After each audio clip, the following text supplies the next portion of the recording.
Nung nalalaman na ninyo at ang daming nagbibigay ng feedback sa akin, hindi lamang libo-libo, halos milyon-milyon na yata. Ay, opo, oo. Na hindi nila matanggap-tanggap na ako po'y biglang pinalitan bilang chairman ng Blue Ribbon Committee. Ang totoo po niyan, ako po talaga ang kanilang pakay. Oo.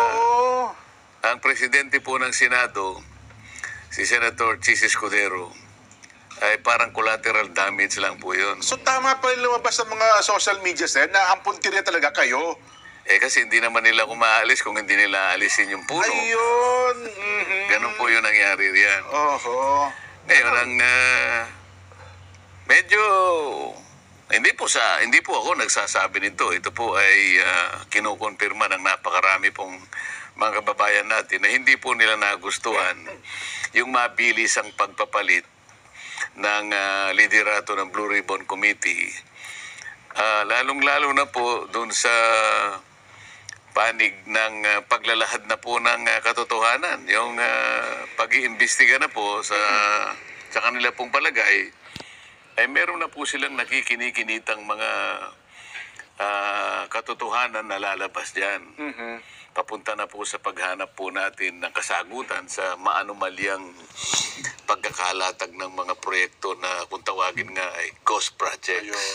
Ang balita kasi sir, may singit ko lang po, mukhang pinakiusapan ata si Senator Chis bilang presidente po ng Senado na kayo ay palitan sa pagiging chairman, pero parang nanindigan siya sa inyo.